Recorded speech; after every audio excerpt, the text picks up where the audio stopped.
Quiero mostrar en la primera gráfica un informe financiero de lo total facturado por el sector privado del Estado, que corresponde a aproximadamente 411.000 millones de guaraníes. Lo pagado hasta el momento por el Ministerio de Salud corresponde a 107.000 millones de guaraníes, y por lo tanto la deuda del Estado con el sector privado es de 304.700 millones de guaraníes, que corresponde aproximadamente a 43 millones de dólares. Hoy, en 4 puntos específicos, quiero demostrarles a ustedes cómo se desarrolló esta deuda y la situación muy difícil que nos deja a nosotros en el sector privado para afrontar la posible tercera ola que se tiene estimado venir a fin de año, ¿verdad? Esta deuda del Estado corresponde a 18 hospitales privados que son miembros de la Asociación Paraguaya de Hospitales Privados y que muchos de ellos están presentes en esta conferencia. Les quiero recalcar que las autoridades del Estado están al tanto de nuestro problema y que hemos tenido comunicación constante con el Ministerio de Salud. Hemos comunicado al Ministerio de Hacienda y hemos tenido la semana pasada una reunión con autoridades del Ministerio de Hacienda. Hemos comunicado a la Comisión de Salud de las Cámaras de Senadores y de Diputados de nuestra situación y tenemos agendadas reuniones con ellos esta semana. En fin, el Estado está al tanto de nuestra difícil situación y juntos estamos tratando lo posible de solucionar este problema, ¿verdad? Pero nosotros queremos hacer presente a ustedes, la prensa y a los medios, que es una situación muy difícil y cómo podemos solucionarla, ¿verdad? Entonces, en 5 puntos les voy a explicar cómo se llegó hasta esto y quiero que ustedes entiendan y saquen sus propias conclusiones, ¿verdad? En el punto 1 está el decreto 4010, que fue el convenio que se firmó entre el Ministerio de Salud Pública y los sanatorios privados. Y acá les quiero hacer una reseña histórica de cómo llegamos hasta este convenio. Ustedes se recuerdan que los primeros casos de COVID aparecieron en marzo. Una vez que empezaron a aparecer los primeros casos, se desarrolló el distanciamiento social. La gente se quedó en la casa y las internaciones, la ocupación en los sanatorios privados cayó a tan bajo como 20%. Eso nos puso a todos nosotros en una situación muy difícil y a pesar de todo eso nosotros no despedimos a ningún colaborador. Continuamos operando de la forma que normalmente operábamos, pero nos dejó en una situación económica difícil, ¿verdad? La pandemia comenzó a crecer y los pacientes empezaron a internarse ya en el segundo semestre del 2020. Nosotros enseguida nos dimos cuenta que el sector público iba a tener problemas de ocupación porque las camas se estaban llenando rápidamente y allí empezamos los contactos con el Ministerio de Salud. Aparecieron ideas como por ejemplo ocupar el CREAM, donde se podía obtener 200 camas rápidamente, ocupar el tercer piso del INGAVI, donde también se podían obtener 200 camas rápidamente, pero nunca llegamos a un acuerdo con el gobierno en eso, pero sí llegamos a un acuerdo con el convenio, y el convenio es simplemente un acuerdo entre el Ministerio y los sanatorios privados individualmente. ¿Y en qué consiste el convenio? En una cápita. Se acordó a pagar una suma capitada por las camas de terapia intensiva y por las camas comunes que ofrecía el sector privado del Ministerio. Y lo importante de esto es que se tenía un fondo, el Ministerio tenía un fondo que venía de la ley de emergencia para cubrir los gastos del sector privado, ¿verdad? Se creó un sistema de pago que se llama un sistema de pago abreviado, en el cual los sanatorios privados creaban la carpeta una vez que el paciente se iba de alta, presentaban esa carpeta con todos los datos de los gastos del paciente en los hospitales, y esa carpeta iba al ministerio, a la auditoría del ministerio, y si había algún error volvía, y así sucesivamente, hasta que si finalmente la carpeta estaba bien, era aprobada y pasaba al departamento financiero para el pago. Eso fue un músculo que desarrollamos mutuamente el ministerio con los sanatorios privados, porque ninguno tenía experiencia de eso, y al comienzo los pagos eran muy lentos, y de eso muchas veces nos quejamos en los medios, con las autoridades, etcétera, etcétera. Porque nosotros ya estábamos gastando mucho en crecer, pero no veíamos los pagos de parte. Pero fue un músculo, como dije, que ya estaba llegando a una casi perfección ya hacia abril. Entonces nosotros estábamos estimulados a seguir creciendo y a seguir apoyando al Estado en crecer en la máxima cantidad de camas posible que teníamos para atender a pacientes del sector público. Y así fue que nosotros llegamos a crecer a un total de 263 camas en terapia intensiva y 667 camas comunes. Si sumamos esto son 800 camas. Es un hospital de 800 camas que se creó en menos de un año. Ustedes se imaginan la logística y los gastos que tuvimos nosotros para lograr esto. Equipos, insumos y, por no decir mucho más importante, los recursos humanos que se requirió formar para poder crecer de esta forma. Lo importante de esto es que nosotros crecimos responsablemente porque teníamos la garantía de que había un fondo que iba a cubrir estos gastos.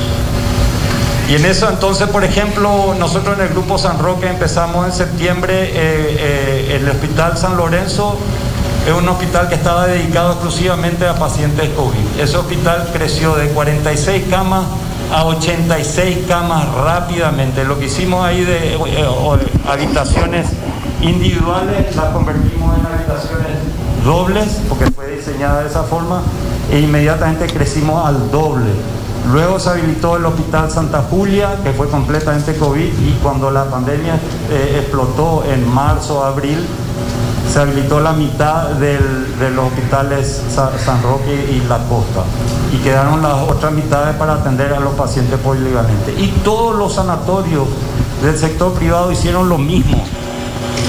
Invirtieron una enorme cantidad de recursos para poder adaptarse a esta pandemia y ayudarle al sector público a atender a la mayor cantidad de pacientes posible de ese sector.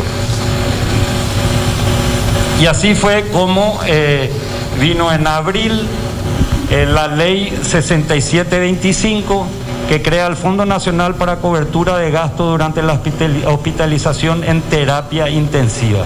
Esta fue una ley que daba cobertura total a pacientes que estaban internados en terapia intensiva, tanto del sector privado como del sector público.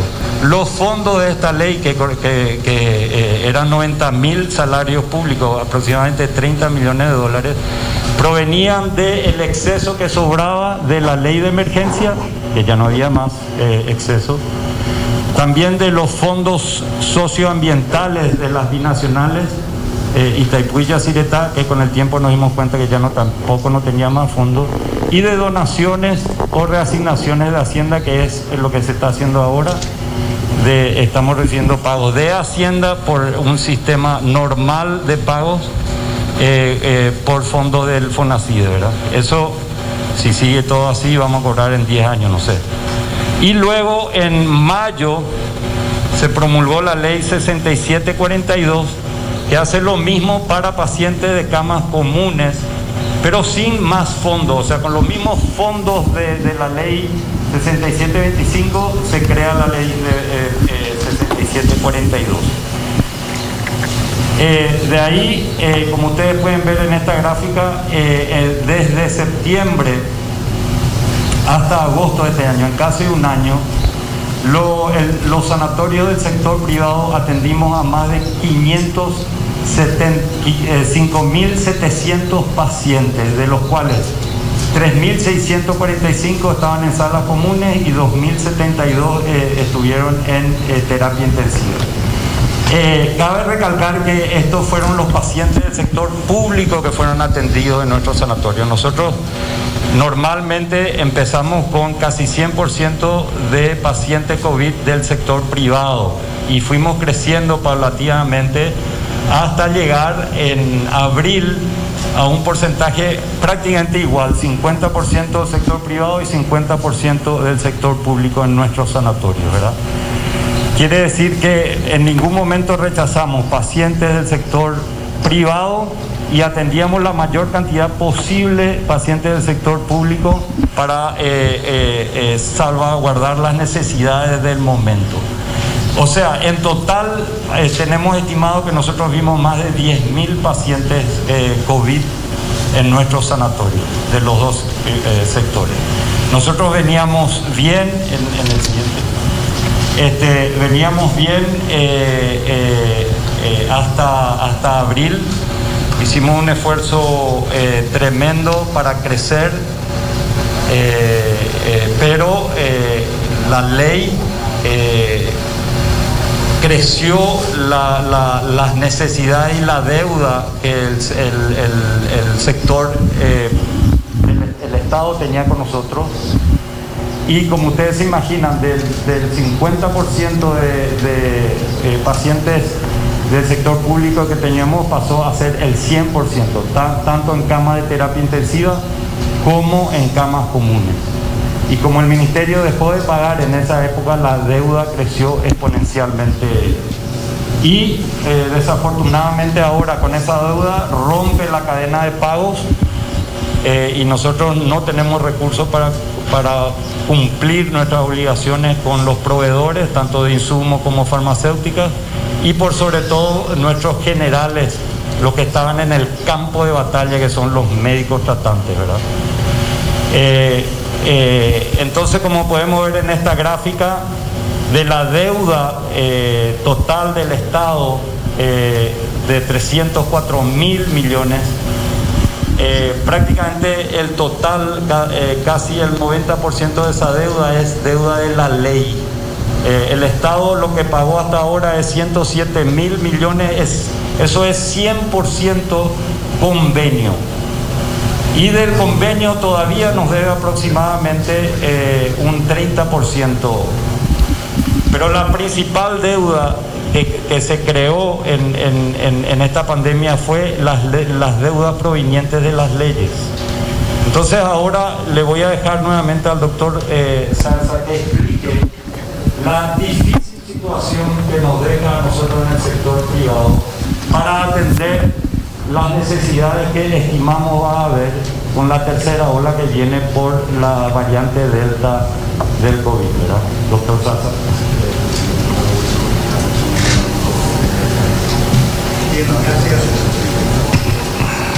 Gracias, doctor Doria.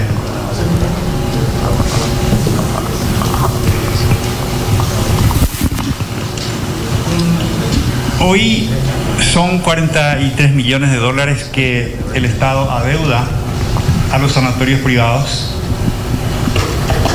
y venimos conversando, venimos trabajando sistemáticamente con el Ministerio de Salud desde el principio de este periodo de crisis sanitaria nacional. Por cierto, de muy buena manera, y logramos, como decía el doctor Doria, un trabajo armónico, trabajamos bien y consideramos que la participación del sector privado fue clave para que no cayéramos en esa situación tan dramática en la que algunos vecinos nuestros cayeron, como el caso de Ecuador, o que veíamos en otros países en los cuales se morían pacientes en las calles. Eso no se ha dado en nuestro país porque hubo un acuerdo y un trabajo mancomunado entre el sector público y el sector privado. Los sanatorios de los 18 de nuestros socios que participaron de estos convenios, más unos 40 sanatorios más del interior de la República que se sumaron a este esfuerzo en el último periodo a partir de la promulgación de las dos leyes que terminó prácticamente con los pacientes privados, porque todos los ciudadanos de la República podrían acogerse a los beneficios de la ley y ser beneficiados con la prestación que planteaban esas leyes. Entonces también se sumaron. Entendemos que la deuda de esos sanatorios que no forman parte de nuestra asociación orilla más de 20.000 millones de guaraníes más, que hay que sumar a esto como deuda del sector del gobierno con los sanatorios privados. Queremos destacar este hecho en el sentido de que fue muy importante este trabajo mancomunado. Esta alianza público-privado logró que en nuestro país la crisis sanitaria no haya sido tan dramática. Si bien debemos decir que hubo mucha gente que finalmente no pudo llegar a una cama, pero no vimos lo que lamentamos haber visto en otros países. Por suerte, esta situación dramática pasó. Hoy estamos mejor. Hay muy pocos pacientes con COVID internados en terapia intensiva. En los sanatorios privados quedan algunos pocos peleando por su vida, apoyados por nuestra gente. Y todos respiramos un poco en este momento. Sin embargo, las propias autoridades del Ministerio de Salud nos informan de que la variante Delta va a venir, y va a venir una ola fuerte, por sobre todo de esta cepa, más la que ya se habla de la variante Mu de Colombia, lo cual nos pone en alerta y pedimos enfáticamente al gobierno que cumpla con los sanatorios privados. Nosotros hemos cumplido a cabalidad. Nuestra gente se ha puesto la camiseta y ha trabajado, como en todos los servicios, públicos y privados, peleando por la vida de nuestros compatriotas. Entonces, creemos que es justo, que es oportuno que en este momento se salde esta cuenta para lograr que los sanatorios privados permanezcan en condiciones de asumir un compromiso nuevamente si llega aquella temible variante